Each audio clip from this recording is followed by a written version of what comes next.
Parlamento de Hungría ratificó la adhesión de Suecia a la OTAN. De esta forma, Budapest despejó finalmente el camino para que el país nórdico se una a la alianza mientras la guerra hace estragos en Ucrania. Siguen las protestas de los agricultores europeos, mientras en el centro de Bruselas hubo choques con la policía. En Madrid, una masiva manifestación pacífica se tomó las calles. En tanto, agricultores polacos bloquean pasos fronterizos con Alemania y Ucrania. El gobierno de la Autoridad Nacional Palestina presentó su renuncia ante el presidente Mahmoud Abbas, dimisión que podía allanar el camino para posibles reformas dentro de la organización y que recibiría apoyo de Occidente. ¿Qué tal? ¿Cómo están? Bienvenidos a una nueva revisión de las noticias en France 24. Abrimos en Hungría, que finalmente ratificó la adhesión de Suecia a la OTAN. Después de meses de atraso, el Parlamento húngaro dio el sí a la incorporación de Estocolmo a la Alianza de Defensa, lo que ampliaría el número de miembros a 32, fortaleciendo la presencia del bloque en la lucha contra Rusia. Desde Bruselas, nuestra periodista Esther Herrera nos entrega más detalles. La OTAN dará próximamente la bienvenida a su socio número 32 después del voto del Parlamento húngaro, después de casi 2 años de que Suecia pidiera la adhesión a la alianza. El secretario general de la OTAN, Jens Stoltenberg, ha dado la bienvenida al que será el nuevo miembro de la Alianza Atlántica. Asegura que la alianza ahora estará más fuerte y más unida. Después de que Turquía diera su visto bueno a la entrada de Suecia a finales de enero, solo faltaba Hungría, una lentitud que en cualquier caso empezaba ya a inquietar y a poner nerviosos a muchos socios, incluidos Estados Unidos, que había advertido que la paciencia no era infinita. Después de la ratificación de Hungría, Suecia ahora tendrá que colocar el documento de adhesión en el Departamento de Estado de Estados Unidos y tras ello se celebrará una ceremonia en que se alzará la bandera de Suecia junto con el resto de socios, algo que se espera que se pueda producir en los próximos días, aunque aún no hay ninguna fecha concreta. Suecia y Finlandia dieron un enorme viraje en su política exterior cuando pidieron la adhesión a la OTAN hace casi 2 años, después de que estallara la guerra en Ucrania, un paso considerado histórico justo cuando pronto se van a cumplir 75 años desde la fundación de la OTAN. Vamos ahora a revisar el desarrollo de las protestas de agricultores en Europa, mientras los ministros de Agricultura de la Unión Europea se reunieron en Bruselas para discutir las medidas de la Comisión Europea para modificar y simplificar la política agrícola común. La capital belga estuvo paralizada por cientos de agricultores que expresaron su frustración por las regulaciones en materia de agricultura. La ira también llegó a España, donde miles de agricultores volvieron a tomarse las calles de Madrid. Gabriel Colchen nos cuenta más. Bruselas se encuentra otra vez en el centro del descontento de los agricultores. Mientras se reunían los ministros de Agricultura de los 27, la capital belga estaba bloqueada por cerca de 1000 tractores. La policía usó cañones de agua para apagar los incendios en las calles y hubo confrontaciones entre fuerzas del orden y manifestantes. Hoy estamos aquí de nuevo en Bruselas como agricultores porque la Unión Europea no escucha nuestras demandas. Nuestras demandas son ingresos justos. No vivimos de nuestro trabajo. Producimos los alimentos y no nos ganamos la vida. ¿Por qué?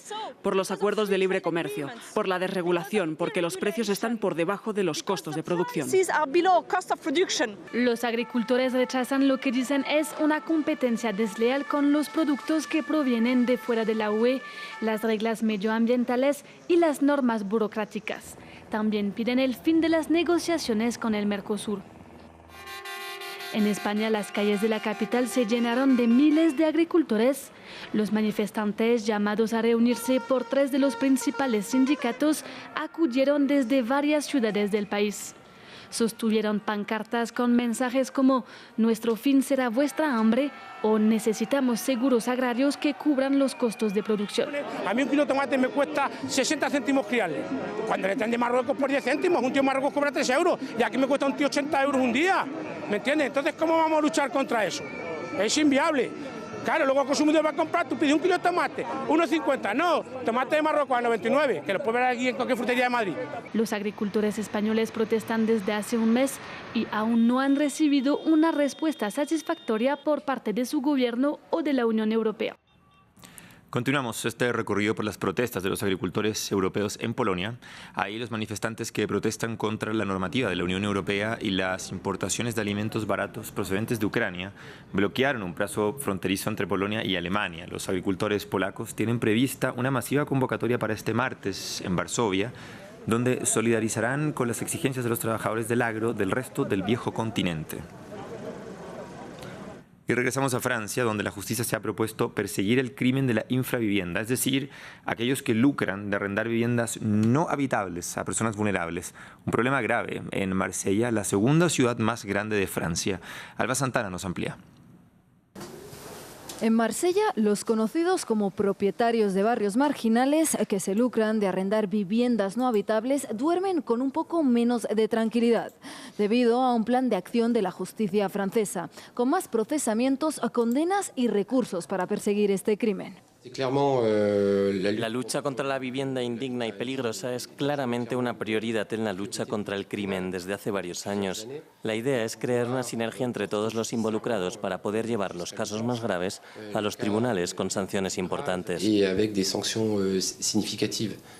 espera que esta semana el Senado de Francia apruebe un proyecto de ley para combatir este crimen, con sanciones penales más duras para los que se aprovechan de personas en condición de vulnerabilidad y les arriendan viviendas inhabitables, con peligro de derrumbe, con plagas de ratas o sin agua, entre otros. Lo que acentúa este problema es que hay población vulnerable. Están en una situación donde tener una casa, incluso si es deficiente, si es peligrosa, es tener una casa. Un crimen que ha causado muchos estragos en la segunda ciudad más grande de Francia. El 5 de noviembre de 2018, 2 edificios en malas condiciones se derrumbaron en la calle d'Aubagne, con un saldo de 8 muertos. Solo queremos un techo donde podamos recibir nuestro correo, donde mi hija pueda jugar, donde pueda hacer lo que quiera, una casa. En Marsella hay 40.000 infraviviendas, es decir, el 10% del total. En comparación, el número de procesados por el crimen es ínfimo, algo que se espera cambie ahora. Continuamos en Cisjordania. Allí el gobierno de la Autoridad Nacional Palestina presentó este lunes su dimisión en bloque al presidente Mahmoud Abbas. El primer ministro Mohamed Shitaye declaró que con esta renuncia buscan permitir la formación de un amplio consenso tras el que ha denominado como un genocidio contra el pueblo palestino. Estados Unidos elogió las reformas de Palestina y destacó el avance hacia la reforma y la revitalización hacia la reunificación de Cisjordania con Gaza. Veamos más en el siguiente informe. Fue jefe del gobierno palestino durante casi 5 años. Mohammad Shtayyeh, de 66 años, dimitió. El lunes presentó su renuncia al presidente Mahmoud Abbas. Su marcha se produce en un momento en que se están llevando a cabo negociaciones tras bastidores para reformar la dirección política palestina después de la guerra en Gaza. La próxima etapa requiere nuevas medidas gubernamentales y políticas que tengan en cuenta la nueva realidad en la Franja de Gaza. Conversaciones sobre la unidad nacional y la urgente necesidad de un consenso interpalestino basado en una norma nacional, con amplia representación y unidad basado en la extensión del poder de la autoridad a toda Palestina. Algunos observadores ven la dimisión de Mohammad Shtayyeh como una concesión a los estadounidenses e indirectamente a los israelíes. El primer ministro dimitido se había manifestado en varias ocasiones a favor de un gobierno de unidad con Hamas, que según Mohammad Shtayyeh forma parte del paisaje político palestino.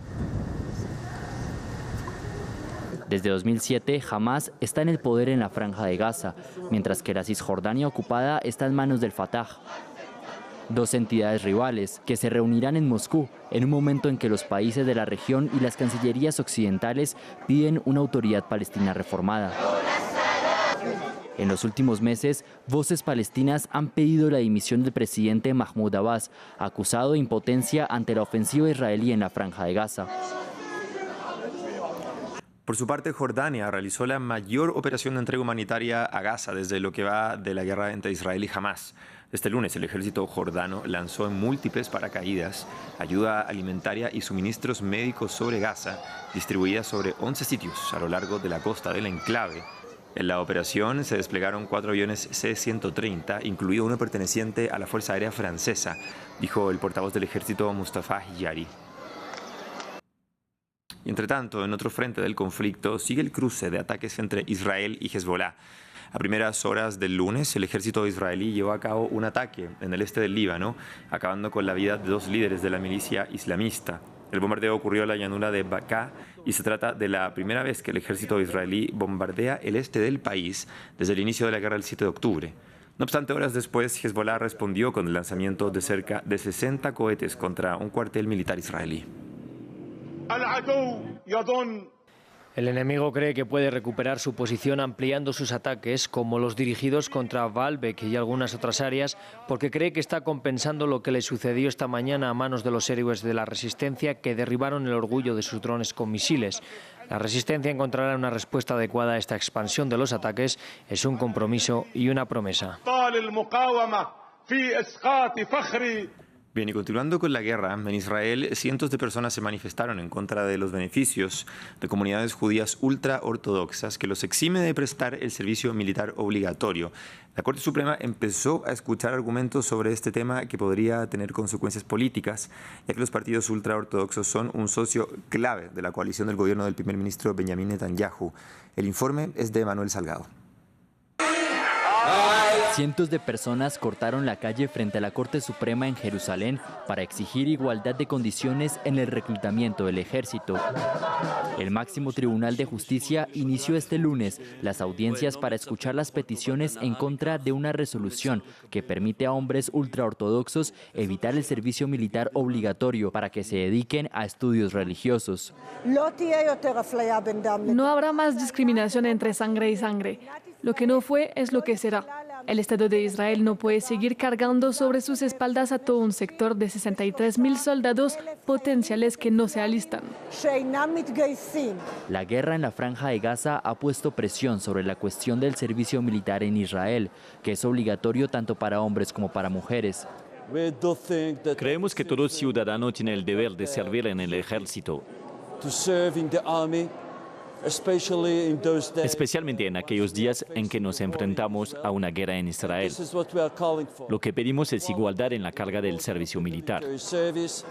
El reclutamiento de judíos ultraortodoxos es fuente de división política y fue uno de los debates centrales de las elecciones legislativas de 2020, en las que Benjamin Netanyahu pudo armar gobierno gracias a una coalición compuesta justamente por partidos ultraortodoxos. En marzo, el Parlamento tiene previsto discutir una nueva legislación que, de ser aprobada, anularía dichas exenciones para los estudiantes ultraortodoxos y los obligaría a prestar servicio militar, lo que podría generar tensión con figuras del gabinete de Netanyahu como Itamar Ben-Gavir, fundamentalista judío y ministro de Seguridad. Veamos el informe de Samuel Salgado y regresamos ahora a América Latina. Se espera que en las próximas horas Perú declare el estado de emergencia sanitaria por un aumento considerable en los casos de dengue.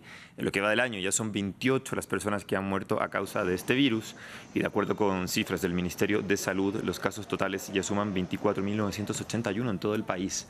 Ante este contexto, las autoridades evalúan durante el Consejo de Ministros que la medida de emergencia aplique para 20 de las 24 regiones del país.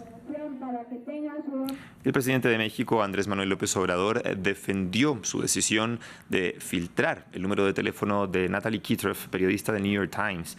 Kitroff buscaba comentarios de la oficina del presidente acerca de una investigación que ligaría a allegados del mandatario con cárteles de la droga. El presidente también criticó a YouTube después de que la compañía eliminara el video de su conferencia de prensa del jueves en el que revelaba el número de teléfono. Escuchemos sus declaraciones. La periodista, compañera periodista, está haciendo un trabajo público. Periodismo es una actividad pública, como la política. Y todos tenemos que actuar con transparencia. Así llegamos al fin de este bloque informativo. Continúen en France 24, ya continuamos actualizando las noticias.